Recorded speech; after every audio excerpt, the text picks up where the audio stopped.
আপনি বিক্রি করছেন ৪৭ টাকায়, কিসের ভিত্তিতে করতেছেন আপনি নিজেও জানেন না। কোনো ক্রয় রসিদ নাই, এটা সিস্টেম। আপনার কোনো ক্রয় রসিদ নাই। এখন যদি আমরা বলি এগুলো বৈধ মাল না অবৈধ মাল, আপনার কাছে রিসিপ্ট নাই, তাহলে কি করবেন? জাতীয় ভোক্তা অধিকার সংরক্ষণ অধিদপ্তর আপনারটা কালকে বেচে 103 টাকা 2 টাকা, আজকে বিক্রি করতেছেন 102 টাকা। একটাও বিক্রি করতে পারিনি। পার্টি রেট দিছে 10 টাকা। পার্টি রেট দিছে কি ফোনে দিছে? আমি যে এই বাজারেতে পার্টি রেটটা দিল কোথা থেকে বলেন? যেমন এই বাজারে এইটা আমার ওই ব্যবসা আদা রসুন, হ্যাঁ, তো এই জন্য বেটার আদা রসুন আলু পেঁয়াজগুলো দিছে, এই জন্য আমি বিক্রি করি। কইছি আপনি যা পারেন বিক্রি করুন, বাদ বাকিগুলো আমরা আচ্ছা দাম কিভাবে নির্ধারণ করছেন? দাম পেঁয়াজ হলো পাটনা হলো কিভাবে করছেন? আপনার যদি রসিদ ক্রয় রসিদ না থাকে আপনি কিভাবে বুঝবেন যে আপনার এটা দাম কিভাবে নির্ধারণ হলো? কিভাবে? আমি এই যে এইখানে ঘরতে আনছি, তো এখানে ঘরটা আমার সামনে, ঘরটা দূরে না। যেমন আতিয়ার ভাইয়ের ঘর থেকে আনছি, মোফাজ্জল ভাইয়ের ঘর থেকে নিয়ে আসছেন।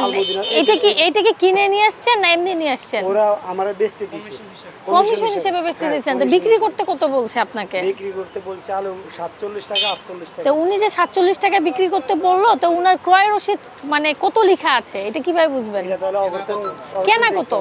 কিনা কত আপনি আমার জানা নাই। আপনি জানা নাই আপনি কিসের বিজনেস করতেছেন? এটা আপনি জানা নাই এটা বললে হবে? ওনারা তো এটা আমার দিছে, ভাই আমরা ঘরে রাখলাম, যদি পারেন 2-4 গুণ বেচেন, না পারেন থাকবো। তা আমরা যদি বলি এগুলো অবৈধ প্রোডাক্ট, মামলা দিয়ে এখন কি করবেন? দিতে পারেন না। দিতে পারি কি? আপনার প্রতিষ্ঠান বন্ধ হবে, জেল খাটতে হবে, তখন কি করবেন মামলা দিলে? আমার পার্টিরা তো আমার কাছে আছে। এইভাবে প্রোডাক্ট রাখা যাবে না। প্রোডাক্ট রাখতে গেলে অবশ্যই ক্রয় রসিদ রাখতে হবে। জি। আপনি বিক্রি করছেন 47 টাকায়, কিসের ভিত্তিতে করতেছেন আপনি নিজেও জানেন না। আপনাকে বলে দিছে পাশের দোকান আপনি 47 টাকা বিক্রি করেন, পাশের দোকান যদি বলে আপনি 50 টাকায় বিক্রি করেন, আপনি 50 টাকায় বিক্রি করে দিবেন। কোনো ক্রয় রসিদ নাই, এটা সিস্টেম। কোনো সিস্টেম নাই। আপনার মালিককে বলবেন ক্রয় রসিদ না থাকলে প্রতিষ্ঠান বন্ধ হবে। ঠিক আছে। জরিমানা করে কোনো লাভ নাই। জরিমানা 1-2 হাজার 10 হাজার জরিমানা দিয়ে আপনার যেই কাজ সেই, কিন্তু কিছুই হবে না। আসসালামু আলাইকুম। আলু কি 48? পেঁয়াজ বিক্রি করেন না? দেশি পেঁয়াজ 105 থেকে 107, এটা কি পাবনার? ক্রয় রসিদ রাখছেন তো? কেন রসিদ থাকবে না? এগুলো যে অবৈধ মাল হিসাবে মামলা দিয়ে দিই প্রতিষ্ঠানের নামে।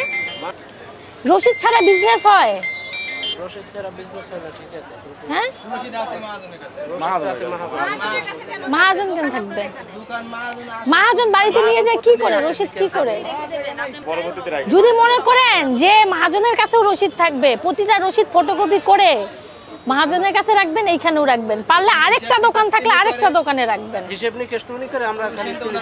বিষয়টা তো না, এটা নিয়ম না। আপনার এটা প্রতিষ্ঠান, আপনার প্রতিষ্ঠানে আমরা অভিযানে আসতেছি।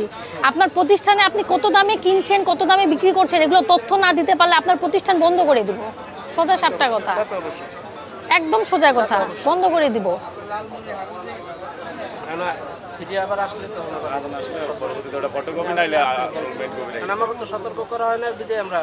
না, এরপর এবার কঠিন ব্যবস্থা। এখন কিন্তু দেশ চেঞ্জ হচ্ছে, বুঝতেছেন তো? এখন কিন্তু আগের মতো নাই। এখন বললেন আর হয়ে গেল তা কিন্তু না। একটু সতর্ক হন, ক্রয় রসিদ রাখেন। এই দেখেন, মূল্য তালিকা প্রদর্শন না করলে 1 বছর কারাদণ্ড, 50,000 টাকা জরিমানা। এটা আপনি জানেন, কেন করেন না এই আইনগুলো মেনে চলার? কিন্তু আপনি না মানলে আমাদের নির্দেশনা আছে যে আমরা যে ভোক্তা অধিকার সংরক্ষণের নামলে যেটা জরিমানা করে সেটা করব। আর আপনি এখনই লিখেন। আচ্ছা, আপনি কেন টাঙান? আপনি কি দাম চেঞ্জ করেন? মানে যার কাছে ইচ্ছা, যার কাছে মানে যেইভাবে ইচ্ছা। আচ্ছা, এটা আপনার বিক্রয় রসিদ। হ্যাঁ, আপনার ক্রয় রসিদটা দেখান, আপনি যেটা কিনেছেন, মানে যেটা কিনা হয়েছে। হ্যাঁ, কিনা হয়েছে সেটা দেখান। যেটা কিনা হয়েছে সেটা তো আমাদের কাছে চালানটা পাঠায় না। কেন পাঠাবে না? আমরা কমিশনে বিক্রি করি।